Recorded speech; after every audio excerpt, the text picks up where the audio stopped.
வணக்கம். அன்பார்ந்த இணையதள நேயர்களை www.qcrc.in என்ற இணையதளத்திற்காக நியூஸ் தமிழ் செய்தி அறிக்கையில் உங்களை சந்திப்பதில் பெருமகிழ்ச்சி அடைகிறோம். இன்று 27 நவம்பர் 2008க்கான முக்கிய செய்திகளை தற்போது பார்க்கலாம். இந்தியாவின் கருப்பு தினமாக இன்று அனுசரிக்கப்பட்ட இந்த ஒரு வேளையில் மும்பை நகரத்தின் தீவிரவாதிகளின் தாக்குதல் தொடர்ந்து நடந்து வருவதாக செய்திகள் கூறுகின்றன. புதன் இரவு 9:40 மணிக்கு ஆரம்பிக்கப்பட்ட இந்த தாக்குதல் தீவிரவாதிகள் குஜராத்தில் ஒரு படகில் வந்து இறங்கியதாகவும் அங்கிருந்து சிறு படகு மூலம் பாம்பே கேட் ஆஃப் இந்தியா முனையில் இறங்கி அங்கிருந்து மும்பை நகரத்துக்குள்ள பல இடங்களில் பரவி தாக்குதல் நடத்தி கொண்டிருப்பது இந்தியாவுக்கு ஒரு அதிர்ச்சியான நிலையாக கருதப்படுகிறது. இப்படிப்பட்ட ஒரு நிலை புதன் 9:40 மணிக்கு ஆரம்பித்த இந்த செயல் வியாழன் மாலை 6 மணி வரை தொடர்ந்து நடந்து கொண்டிருப்பதாகவும் நம்முடைய இந்திய ராணுவ வீரர்கள், கடற்படை வீரர்கள், மும்பை போலீசார்கள், நேஷனல் செக்யூரிட்டி என்று அழைக்கப்படும் NSC போர்ஸ் என்று மொத்த உறுப்பினர்களுமே மும்பையில் தீவிரவாதிகளை எதிர்த்து போராடி கொண்டிருக்கிறார்கள்.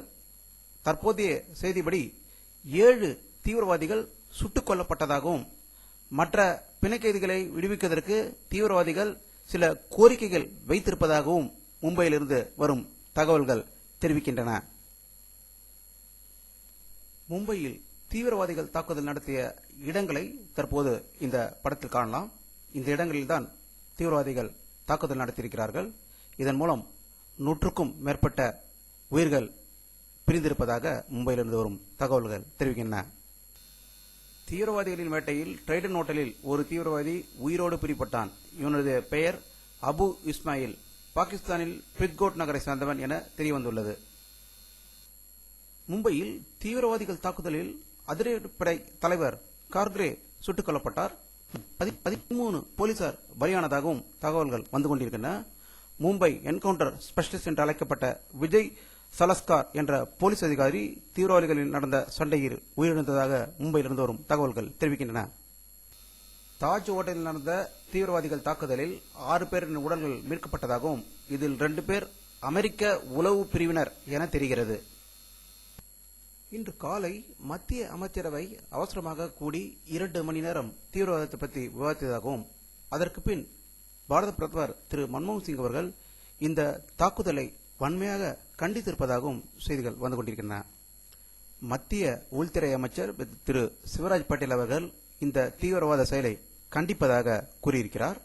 இதை பற்றி நம்முடைய அரசியல் வல்லுநர்களிடம் கருத்து கேட்டபோது அவர்கள் கூறிய தகவல்கள், மத்திய உள்துறை அமைச்சகம் செயல்படுகிறதா இல்லையா என்று தெரியவில்லை என்றும், இந்தியாவில் எந்த மாநிலத்திலும் தீவிரவாதம் நடந்தாலும் உள்துறை கூறக்கூடிய 3 வார்த்தைகள், தீவிரவாதத்தை கண்டிக்கிறோம், தீவிரவாதிகளை தேடிக்கொண்டிருக்கிறோம், நாங்கள் அந்த மாநிலத்தை உன்னிப்பாக கவனித்துக் கொண்டிருக்கிறோம், மக்கள் அமைதி காக்க வேண்டும் என்ற இந்த ஒரு 4 வார்த்தைகளையே தீவிரவாதம் நடக்கும் போதும் உள்துறை அமைச்சகம் தெரிவித்துக் கொண்டிருக்கிறது.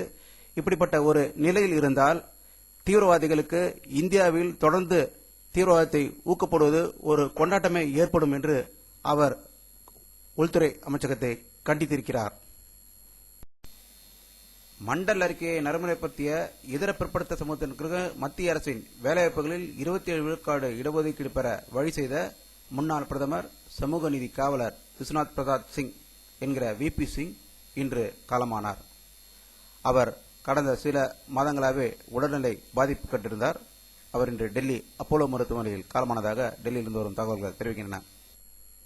இன்று மத்திய பிரதேச மாநிலத்தில் நடந்த தேர்தல் எந்த பிரச்சனையும் இல்லாமல் அமைதியான முறையில் தேர்தல் நடந்து முடிந்ததாக மத்திய பிரதேசத்திலிருந்து வரும் தகவல்கள் தெரிவிக்கின்றன. மும்பையில் பங்கு சந்தை இன்று மூடப்பட்டது. காலையிலிருந்தே BSE, NSE போன்ற பங்குச்சந்தைகள் இன்று திறக்கப்படவே இல்லை. அங்கு தீவிரவாதிகளின் தாக்குதல் தொடர்ந்து நடந்து கொண்டிருப்பதால் இந்த பங்குச்சந்தை மூடப்பட்டதாக மும்பையிலிருந்து வரும் தகவல்கள் தெரிவிக்கின்றன.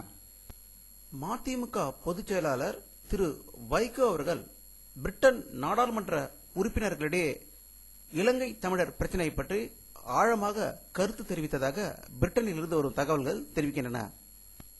இலங்கை தமிழ் ஈழத்தில் விடுதலை புலிகளின் தலைவர் பிரபாகரன் தனது உரையில் மாவீரர் உரை நாளில் அவர் உலக நாடுகளும் இந்தியாவும் தன் மீதான தடையை நீக்க வேண்டும் என்று கூறியிருக்கிறார். இந்தியாவுக்கும் இங்கிலாந்துக்கும் நடந்த ஒருநாள் போட்டி கட்டாக்கில் இந்தியா அபாரமாக வெற்றி பெற்றுள்ளது. இதன் மூலம் 5-0 என்ற கணக்கில் இந்தியா முன்னணியில் உள்ளது.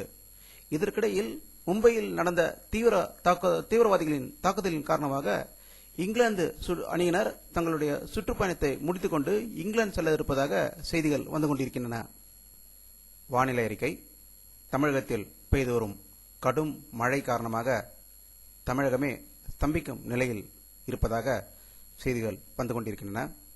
இன்றைய புயல் காரைக்காலில் கரை கடந்ததாகவும் அதிகபட்சமாக ஒரத்தநாட்டில் 66 சென்டிமீட்டர் மழை பெய்ததாக செய்திகள் வந்து கொண்டிருக்கின்றன. இந்த புகைப்படத்தை நீங்கள் பார்க்கும்போது வங்கக்கடலிலும் இந்திய பெருங்கடலிலும் மேகமூட்டங்கள் குறைந்திருப்பதும் தமிழகத்தில் மட்டுமே மேகங்கள் இருப்பதை காணலாம். இத்துடன் இந்த செய்தி அறிக்கை நிறைவடைகிறது. மீண்டும் நியூஸ் தமிழ் செய்தி அறிக்கையில் உங்களை சந்திக்கும் வரை உங்களிடமிருந்து விடைபெறுவது உங்கள் கே பாலாஜி. நன்றி.